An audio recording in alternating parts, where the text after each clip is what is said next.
Good Tuesday morning, everybody. I'm Jim Valeri. Thanks for having coffee with me today.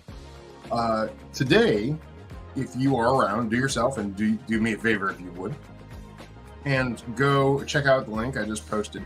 The comments there. I am going to be going live with Shiloh Miner today at 11 o'clock Eastern Time. And we, boy oh boy, we have a topic for you. It is going to be about Valentine's Day. It's going to be about whether or not you're the kind of person who likes Valentine's Day, or the kind of person who doesn't like Valentine's Day. You know, what kind of person are you? And what does that mean about your relationship?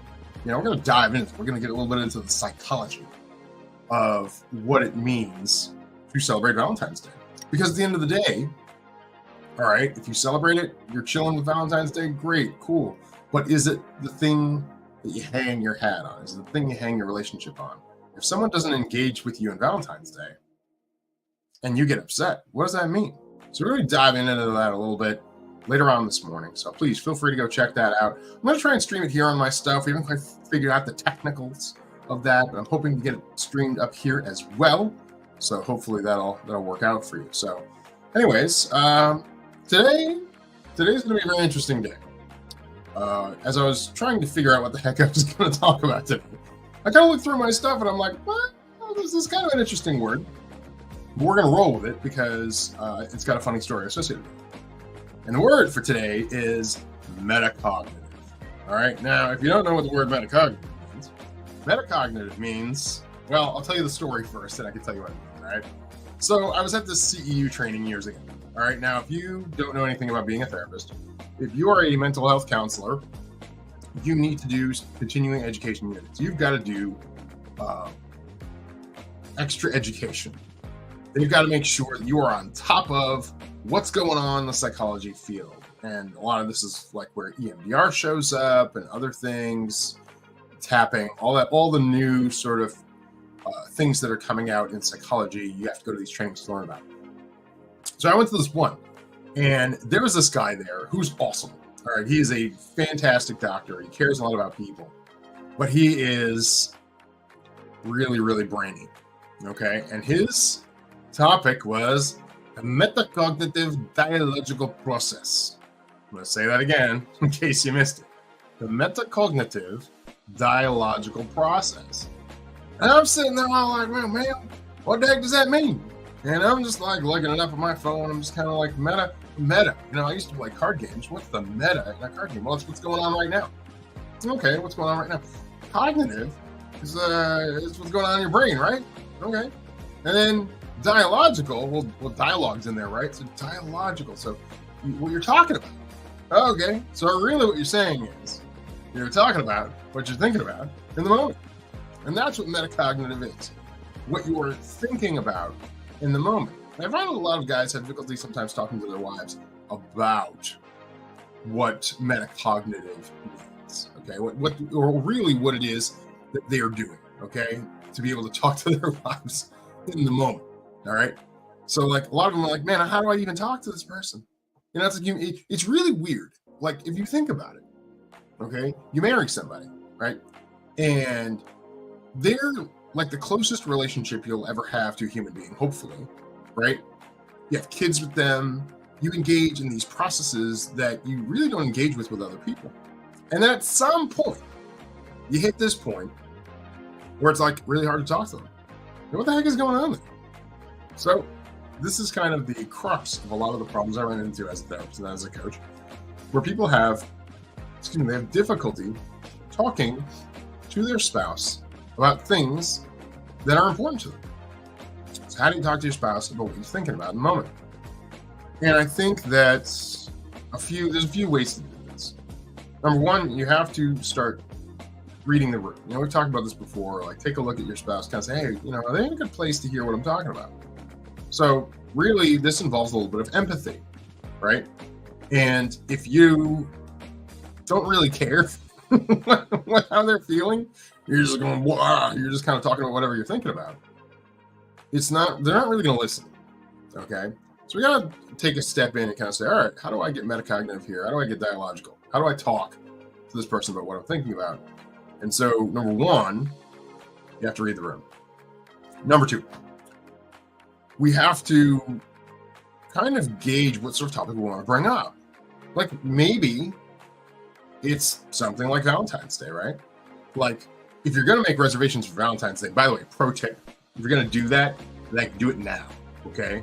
Like now is the time to go and make your reservations for Valentine's Day if you're going to do that, okay? Because they're going to jam up, all right? If you want to do that, if you want to subject yourself to a really fancy restaurant that's crowded with people.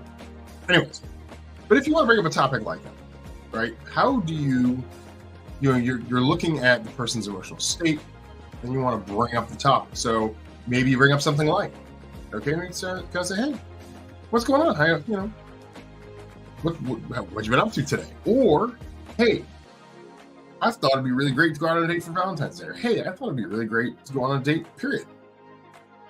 When you want to do that, talk about something fun.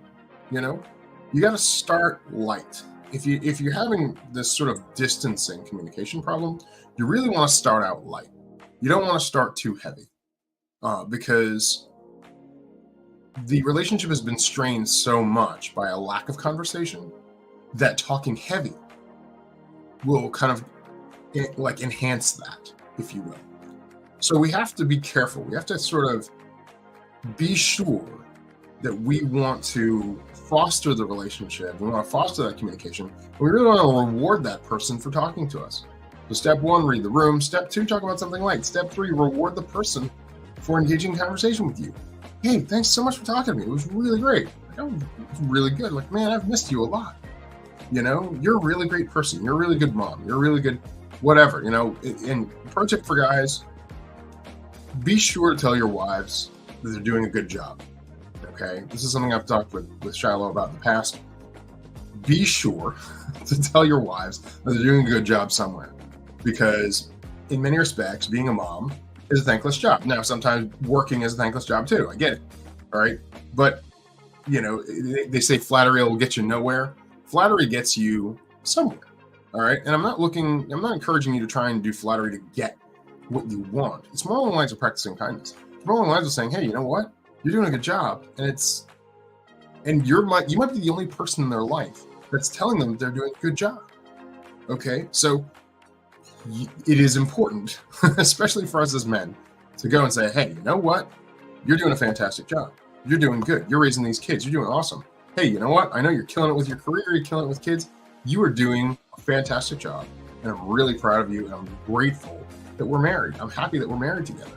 And just I would challenge you even to do that. Do that like every day. Not the same thing, right? You're not a robot, right? But like do something like that every day and see what happens. Just throw compliments out there. Okay? So to review, number 1, read the room. Number 2, keep the conversation light. Number 3, be sure to reward the person for engaging in conversation with you, because you want to positively reinforce communication in your relationship. You know, this isn't like, you know, a bad thing. This is a positive thing. This is something where people want to talk. People want to have social engagement. All right. That's why we're here, right? We're here to talk about stuff. Okay. People want that conversation, but they also want to have that conversation with their spouses. It's just that so many times people just don't know how to talk. They don't know how to talk to each other. They don't know how to broach the topic. Okay. So start off light.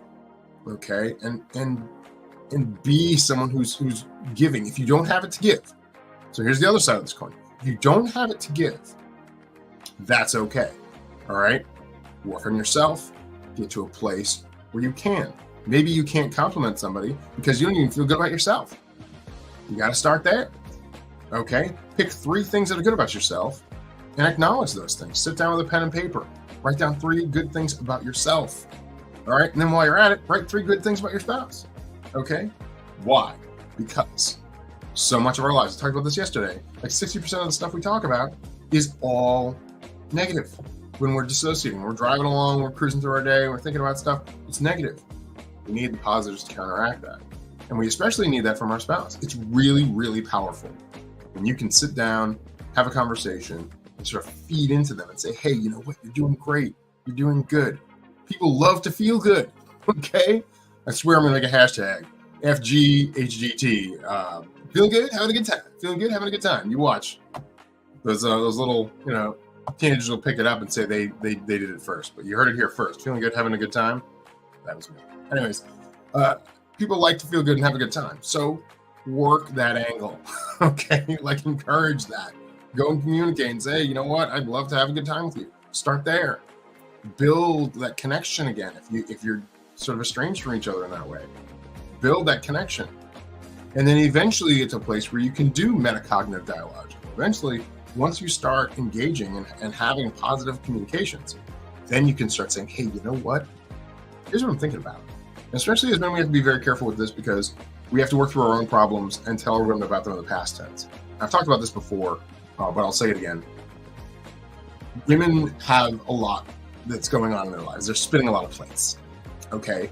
And if we roll up as men and we start dumping, okay, now they have to like fix this problem too. It doesn't really go well, okay? So what I say to men is work through your stuff, come up with a solution, and then share what you did. Share how you slayed the dragon. Share how you improved the situation. Usually, women are cool with hearing that. They love a good story, especially if you're being strong and powerful, okay? So anyways, again, read the room. You know, share something light. Go and say, hey, you know what? Like something positive, something fun. Talk about something like going on a date. Talk about something that you both can agree on. Don't step into the painful stuff just yet. And then number 3, reward that person for engaging with you. Say, hey, you know, this was really great. Let's do this again. Do you need anything right now? I'd love to get you a cup of tea, whatever, that kind of thing. This kind of stuff goes a long way. Kindness, practicing kindness. Generosity is reciprocal. All these concepts work with humans. Anyways, thank you guys so much for sitting down, having a cup of coffee with me. I know I haven't drank a lot of coffee, but I think that on videos, that's a little boring. So I try to keep the conversation rolling so you can have the coffee. But anyways, thank you so much for joining me. I really appreciate it. It'd be really great if you could like or follow or subscribe. Anything that's going on here, I'm up on YouTube now. So if you want to do that, you want to check that out, I'd really appreciate it. If you have any questions, shoot me a comment or throw me a DM. Say, hey, man, I really like what you were talking about here. I'd like to talk more. Absolutely. I would love to sit down. I can do a free call with you. I can sit down, we can chat just for like an hour. We can just sit down and talk. All right. So please let me know if that's something you want to do. Anyways, I'm Jim Valeri. Thanks so much. Have a fantastic day.